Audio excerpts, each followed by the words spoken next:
Oh là la famille, ça dit quoi? Aujourd'hui on va parler d'une chose dont tu ne peux passer à côté, l'afrobeat. Ce son est tellement médiatisé qu'il y a une confusion générale qui s'est créée. Certains ne le savent pas encore, mais ils se trompent quand ils parlent purement et simplement d'afrobeat. Mais t'inquiète pas, et Coco en maxi, je vais arranger ça. Je s'occupe du tout, tu s'occupes de rien. Mais comment en est-on arrivé à tout mélanger? Bref, parlons musique.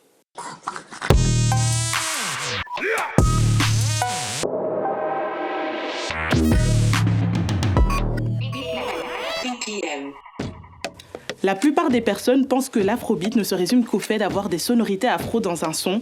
Or, ça va beaucoup plus loin que ça. Allons à Lagos au Nigeria pour comprendre d'où vient cette musique. L'afrobeat sans S est une musique qui mélange des rythmes jazz, funk, yoruba, tout en ayant une certaine revendication politique. Le pionnier de ce genre est Fela Kuti, qui va la populariser au Nigeria à la fin des années 60 et au début des années 70.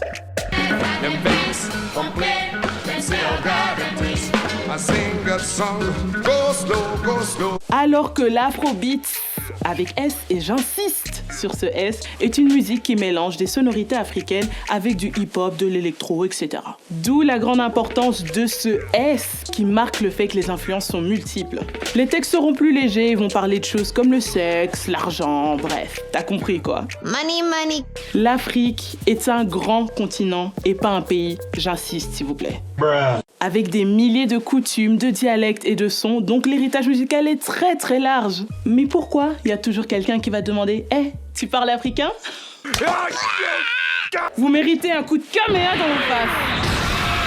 Pardon, j'avoue, je m'éloigne un peu là. Ce que je veux dire, c'est que non, il n'y a pas de son unique. Tu peux aller au Congo, tu auras droit à la rumba, au ndombolo, comme Inosbi.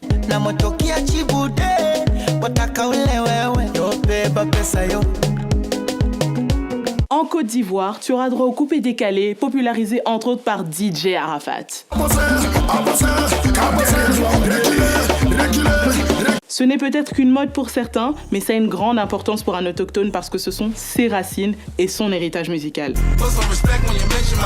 Je peux vous citer plein d'artistes afro très connus comme Tiwa Savage, Davido, Burna Boy ou P-Square qui sont dans l'industrie depuis des années, mais on va parler d'eux dans les médias mainstream comme si c'était des rookies.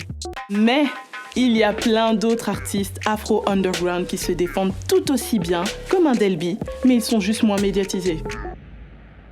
Bref, aujourd'hui on parle plus d'afro-pop, d'afro-fusion ou d'afro-trap qui a été popularisé par MAG que d'afrobeat. T'as capté? Bon, j'espère quand même que ça va rentrer dans ta boîte crânienne d'ici ton prochain enjaillement sur la piste.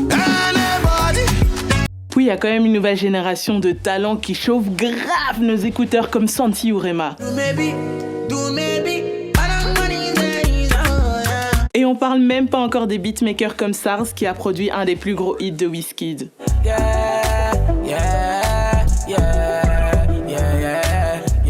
Après, il est difficile de faire le tour d'une scène musicale si importante aussi rapidement. La musique afro s'adapte selon le temps et les cultures, que ce soit du son le plus festif au son le plus engagé. Mais une chose est certaine, il n'a jamais été aussi présent autour de nous. Si t'es en kiffant sur la vidéo, n'hésite pas à liker, commenter, partager, c'est tout pour moi. Et vive la musicologie!